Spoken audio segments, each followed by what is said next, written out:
Welcome back to the Sports Source. This segment brought to you by Madisonville Marine. Hey, everyone knows that the supply chains are brutal right now. So all the folks at Madisonville Marine don't have their usual huge selection of boats on their lot because they carry more brands than anyone else. They can still order more makes and models than anyone else. They still have the biggest selection, may just not be on the lot at the moment. So you need to still get down there, still need to check out madmarine.com, because if you are wanting a boat for next spring, you got to get in line now. You got to do it now. And Madisonville Marine, there's a reason we said there's no better place to buy a boat. Bigger selection, better prices, great customer service. Check them out this week. All right, let's take a look. Here's how let's blast through this. Here's how Tennessee's past and future foes did yesterday or this week. Bowling Green crushed by Toledo on Wednesday. Pittsburgh knocks off North Carolina in overtime on Thursday. Tennessee Martin annihilated Tennessee Tech.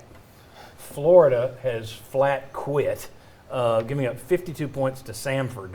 At least they came back to win the thing, 70-52. But boy, Dan Mullen, you go back to them quitting on him for the bowl game last year, and now it's almost a complete polar opposite of what you're seeing at Tennessee.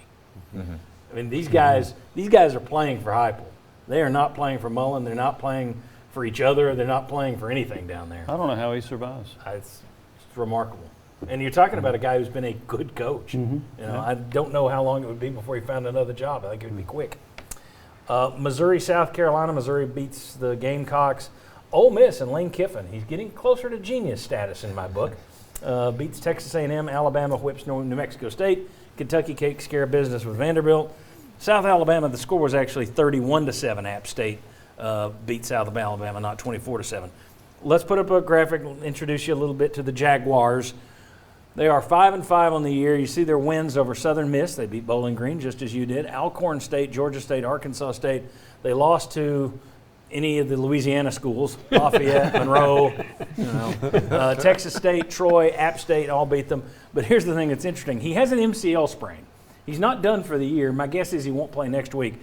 But Jake Bentley, Vol fans might remember this guy because he's 3-0 against you when he was at South Carolina. If you go back to 2016, the Jalen Hurd game when Tennessee lost to the quarterback who should have been at his prom that night, the guy that graduated, that was Jake Bentley.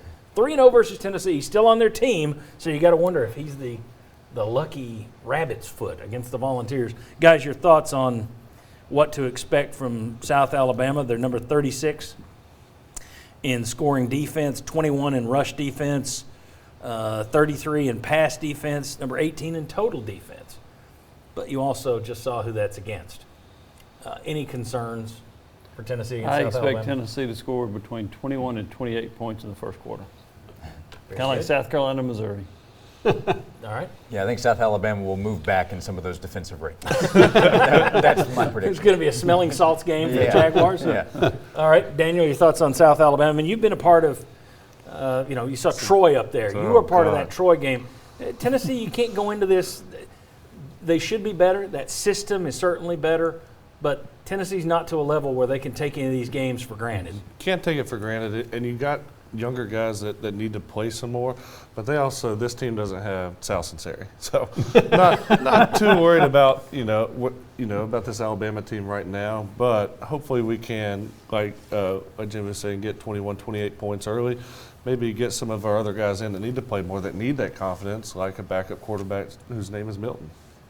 Chuck, your thoughts on this week's game? And I know you're gonna set the line next, and folks, you want to pay attention because he's always right. A pretty good late season game, especially after what the game with Georgia, that was such a physical game.